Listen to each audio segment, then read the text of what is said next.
आऊज़ुबिल्लाहि मिनश्शैतानिर्रजीम बिस्मिल्लाहिर्रहमानिर्रहीम। अस्सलाम वालेकुम। मैं हूं नईम अहमद, प्रॉपर्टी आई के प्लेटफॉर्म से। दोस्तों, हाज़िर हूं एक और नई वीडियो के साथ। और आज की वीडियो इंतहाई इम्पॉर्टेंट।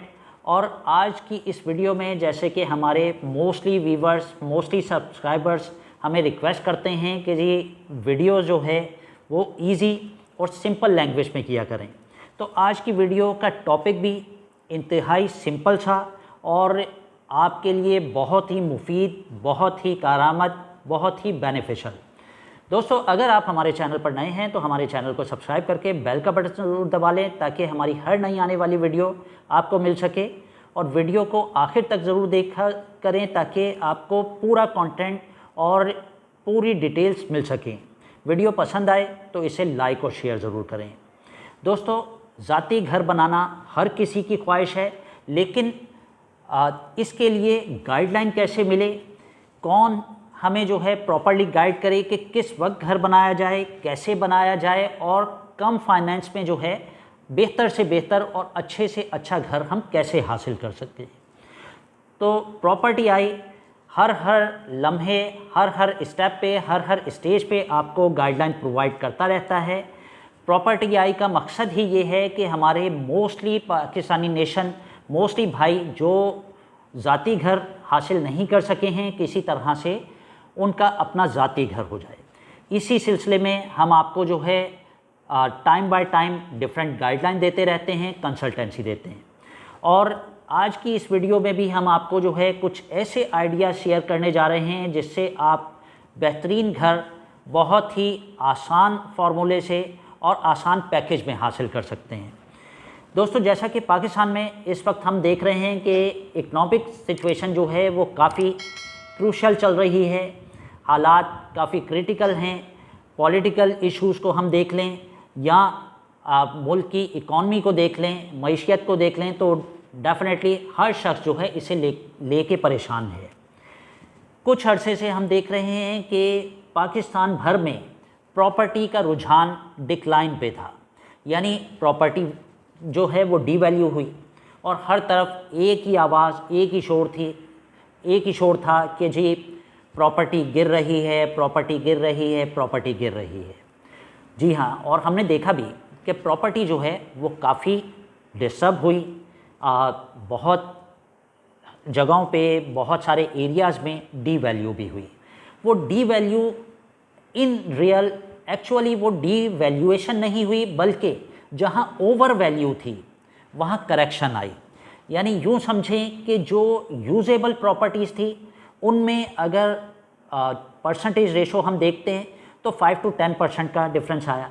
यानी अगर एक प्रॉपर्टी 1 करोड़ की थी तो वो 90 लाख पे या 95 लाख पे आई। लेकिन जो यूजेबल प्रॉपर्टी नहीं थी, जो इन्वेस्टमेंट पॉइंट ऑफ व्यू से थी, वो प्रॉपर्टी काफ़ी हद तक उसमें करेक्शन आई या वो काफ़ी ज़्यादा डिक्रीज़ हुई। यानी 25%, 30%, 40% तक भी जो है वो प्रॉपर्टीज़ डिक्रीज़ हुई। यानी जो प्लॉट 1 करोड़ का था वो 60 या 70 लाख रुपए पे आ गया। लेकिन वो प्लॉट थे जो कि शहर के बीचों बीच नहीं थे, बल्कि सराउंडिंग्स थी शहरों की, या शहरों से बाहर थे, जहाँ डिफरेंट स्कीम्स, डिफरेंट बिल्डर्स जो है आपको इन्वेस्टमेंट पॉइंट ऑफ व्यू से या लॉन्ग टर्म प्लानिंग के अकॉर्डिंगली जो है वो आपको प्रॉपर्टीज़ इंट्रोड्यूस करवा रहे थे, उनमें करेक्शन आई। तो हमने अपनी 12 वीडियोज़ में इस चीज़ को जो है वो मेंशन किया। और हमारे बहुत सारे व्यूवर्स आज भी जो है घरों की तलाश में हैं। वो चाहते हैं कि हमें कोई ऐसा अपार्टमेंट, कोई ऐसा बेंगलो, कोई ऐसा घर मिल जाए जहां वो फौरी तौर पे रेंट के घर को छोड़ के, वहां से जान छुड़ा के वहां मूव कर सकें। तो जब इस तरह के हमारे व्यूवर्स घरों की तलाश में हैं, वो हमसे बात करते हैं, हम उनसे बात करते हैं, तो रिज़ल्ट यही सामने आता है कि जी जो प्रॉपर्टी के रेट थे उसमें तो कोई कमी कहीं नज़र नहीं आती है। और ये कमी आई क्यों थी? ये कमी इसलिए आई थी कि कुछ गवर्नमेंट की पॉलिसीज़, कुछ पॉलिटिकली अनसर्टेनिटी, कुछ हमारी पब्लिक जो है वो घबरा गई थी, डर गई थी कि जी प्रॉपर्टी पे पता नहीं कैसे और कितने टैक्स लगने वाले हैं। टैक्सेस तो हर चीज़ पे लगे, प्राइसेस तो हर चीज़ की इंक्रीज़ हुई। आज बिजली की प्राइसेस, बिजली पे टैक्सेस, अगर हम बिजली की बात करें तो क्या हमने उसे यूज़ करना छोड़ दिया? हाँ, उसे हमने किसी हद तक कंट्रोल ज़रूर करने की कोशिश की, लेकिन टोटली उसे हम टाटा बाय बाय नहीं कह सकते। इसी तरह से हमारी जो बेसिक नीड्स हैं उन्हें भी जो है हम बिल्कुल जो है वो क्विट नहीं कर सकते हैं, उन चीज़ों को बिल्कुल कर्टेल नहीं कर सकते हैं, लेकिन हमने कोशिश की कि किसी हद तक अपने बजट को जो है वो मेंटेन कर सकें। तो इसी तरह से जो घर है, जो रिहाइश है, वो भी इंसान की एक बुनियादी ज़रूरत में से है। और अगर कोई शख्स अपना ज़ाती घर हासिल कर लेता है तो वो वहाँ रेजिडेंस इख्तियार कर सकता है, अदरवाइज़ रहना तो घर में ही है। जो अपना ज़ाती घर हासिल नहीं कर पाता है वो भारी भरकम रेंट्स और किराए पे करके जो है उन घरों में रहने पे मजबूर है। तो जो ये कहा जा रहा है कि जी प्रॉपर्टी गिरी हुई है, दूसरी तरफ हम देख रहे थे कि जी हमारी करेंसी जो है वो डीवैल्यू हो रही थी। आए दिन ब दिन जो है रुपया डीवैल्यू होना और डॉलर और फॉरेन करेंसी जो है वो अप्रिशिएट होना, उसमें भी एक ब्लैक मार्केट, चोर बाज़ारी, वो चीज़ें आज सबके सामने डिस्क्लोज़ हो गई।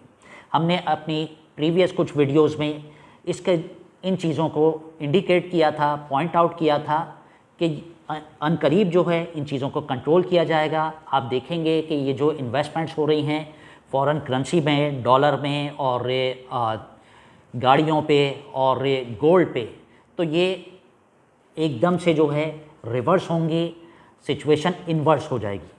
और आज बहुत सारे लोग, बहुत सारे हमारे भाई इस चीज़ को एक्सेप्ट करने पे तैयार हो गए हैं, आमादा हो गए हैं, जो कल तक हमें ही कमेंट करते थे कि जी ऐसा कैसे हो सकता है, डॉलर तो देखें ऊपर ही ऊपर जाएगा, गोल्ड नीचे कैसे आ सकता है, गोल्ड तो ऊपर ही ऊपर जाएगा, और प्रॉपर्टी तो बस तबाह बर्बाद हो गई।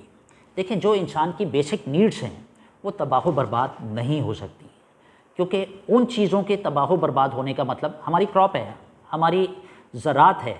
खुदा ना खास्ता कोई आफात आती हैं, जैसे फ्लड्स आते हैं, सैलाब आते हैं, तो हमारी जो फसलें हैं वो तबाह होती हैं, तो इंसान भी तो उनके साथ साथ तबाह बर्बाद होता है ना।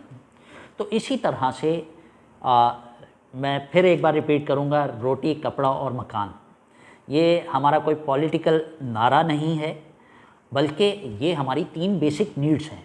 हर शख्स की 3 बेसिक नीड्स हैं। ना इंसान का जो है रोटी के बगैर गुजारा है, ना इंसान का कपड़े के बगैर गुजारा है, और ना इंसान का जो है मकान के बगैर गुजारा है। इसलिए हम अक्सर अपनी वीडियोस में ये तीनों चीज़ें पॉइंट आउट करते हैं अपने दोस्तों को, अपने भाइयों को समझाने के लिए कि जब ये हमारी 3 बेसिक नीड्स हैं तो हमने इन तीनों को किस तरह से हासिल करना है, इनके हुसूल के लिए क्या करना है। मान लेते हैं हम कि प्रॉपर्टी गिरी हुई है, तो ये तो फिर बेस्ट टाइम है प्रॉपर्टी को अवेल कर लेने का। मैं हरगिज़ आपसे ये नहीं कहूँगा कि आप उसमें इन्वेस्ट करें, बल्कि मैं उन भाइयों को गाइडलाइन देना चाहूँगा कि जिनकी ज़ाती ज़रूरत है। ऐसा नहीं है कि जिस शख्स के पास ऑलरेडी 2-4 फ्लैट्स और मकानात हैं वो 5वां और छठा जो है वो परचेज़ करने के पीछे दौड़ लगा ले, बल्कि मैं उन भाइयों को गाइडलाइन देना चाहूँगा जिनके पास ज़ाती घर नहीं है, वो रेंट के घरों में रह रहे हैं, उनके पास कुछ भी बजट है, 30 लाख, 40 लाख, 50 लाख, 30, 40, 50 लाख या 1 करोड़ या 100, जो भी उनके पास बजट अवेलेबल है, वो देखें कि उस बजट में जो बेस्ट प्रॉपर्टी उन्हें मिल सकती है उसे परचेज़ कर डालें। क्योंकि अब आपने देखा कि डॉलर नीचे आया, पाकिस्तानी रुपये किसी हद तक स्टेबल हो रहा है, फॉरेन करेंसीज नीचे आ रही हैं, गोल्ड बहुत हद तक नीचे आ गया, और गाड़ियों की प्राइसेस भी जो है आज रिवर्स हो रही हैं, वो भी डिक्रीज़ हो रही हैं। रीज़न उसका यही है कि मार्केट ब्लैक मार्केट की तरफ चल पड़ी थी, और जो हमारी बेसिक नीड है रोटी, कपड़ा और मकान, वो चीज़ें अब आप देखेंगे कि ये जो घरों की प्राइसेस हैं, जैसे कि मैंने अभी ये कहा कि मैं उन दोस्तों को बिल्कुल ये नहीं कहूँगा जिनके पास ऑलरेडी 2-4 प्रॉपर्टीज़ हैं वो 5वीं 6ठी के पीछे दौड़ लगा लें, लेकिन होता यही है कि हमारे जो भोले भाले सीधे साधे दोस्त हैं वो सिर्फ देखते रह जाते हैं, सोचते रह जाते हैं, कभी वो लेफ़्ट देखते हैं, कभी राइट देखते हैं कि जी डॉलर तो ऊपर चला गया, डॉलर परचेज़ नहीं कर सकते, गोल्ड जा चुका ऊपर, वो भी परचेज़ नहीं कर सकते। अच्छा जी, अब ये 2 चीज़ें यहाँ तो ना वो इन्वेस्ट करेंगे, अपने पैसे को जो है वो पाकिस्तानी रुपये में ही रखेंगे, और दूसरी तरफ देखते हैं कि जी वो रह रहे हैं रेंट के घर में, प्रॉपर्टी गिर गई है, अच्छा अब आप अपने मतलब का और अपनी ज़रूरत के मुताबिक घर परचेज़ कर लें, नहीं वो प्रॉपर्टी गिरी हुई है इसलिए हम परचेज़ नहीं कर सकते। भाई वही तो बेस्ट टाइम है, जिस टाइम पे प्रॉपर्टी गिरी है उसी टाइम पे तो परचेज़ करेंगे। अच्छा जो चीज़ अप्रिशिएट हो गई है, गोल्ड जो है 1.5 लाख से 2.5 लाख रुपए पे आ गया, तो क्या अक्लमंदी है कि हम 1.5 लाख में परचेज़ नहीं किया था, 1.25 में नहीं किया था, 2 में नहीं किया था, अब 2.5 लाख में परचेज़ कर लें? ऑफ कोर्स नहीं करना चाहिए। जो चीज़ इंक्रीज़ हो चुकी उसे खैर बात कहते हैं, और जो चीज़ आपकी ज़रूरत की भी है वो नीचे आ गई है तो फ़ौरन से बेशतर फौरी तौर पे जो है उसे परचेज़ कर लें, उसे अवेल कर लें।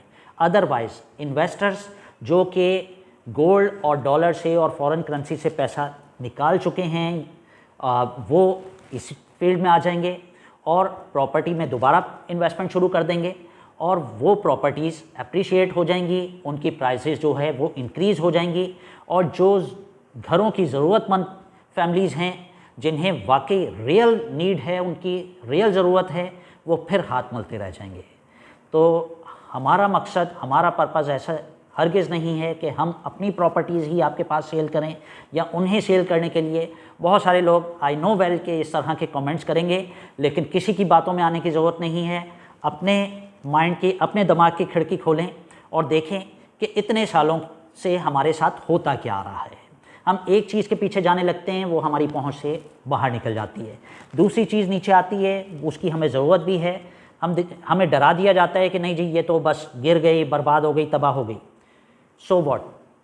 अब आप बताइए कि हम आटे की बात करते हैं, जो आटा 500 रुपये का था, हमारी ज़रूरत थी, हम ख़रीद रहे थे, वो आटा 1500 रुपये तक पहुंच गया तो भी हमें मजबूरन ख़रीदना पड़ रहा है। आज आटा हमें दोबारा जो है वो 500 रुपये का मिलना शुरू हो जाए तो हम कहें कि नहीं जी वो उसकी तो वैल्यू गिर गई है, आज हम नहीं खरीदेंगे। तो जिस तरह से फूड मील यानी खुराक हमारी ज़रूरत है, उसी तरह से अच्छी रिहाइश, बेहतर रिहाइश भी हमारी ज़रूरत है। तो आज जो प्रॉपर्टी आपको गिरे हुए रेटों में, कम रेटों में अगर मिल रही है तो फौरी तौर पे अवेल कर लें। यही हमारी इस वीडियो का आज मकसद है कि आपको ट्रू पिक्चर, सही तस्वीर का रुख आपको दिखाया जा सके। अदरवाइज़ दोबारा इसमें इन्वेस्टर्स आ जाएंगे और जो ज़रूरतमंद हजरात हैं वो इससे कहीं पीछे ना रह जाएं। तो दोस्तों उम्मीद है कि आपको हमारा ये मशवरा और हमारी ये वीडियो पसंद आई होगी। इसे लाइक और शेयर ज़रूर करें ताकि जो रियल नीडी लोग हैं, जो रियल बायर हैं, उन्हें ये मैसेज हमारा डिलीवर हो सके और उनका भला हो सके। हमारे लिए भी दुआ करें और उन लोगों से आप खुद भी दुआएं लें। अब मुझे इजाज़त दीजिए, इंशाल्लाह बहुत जल्द फिर हाज़िर होऊंगा नई वीडियो के साथ। अल्लाह हाफ़िज़।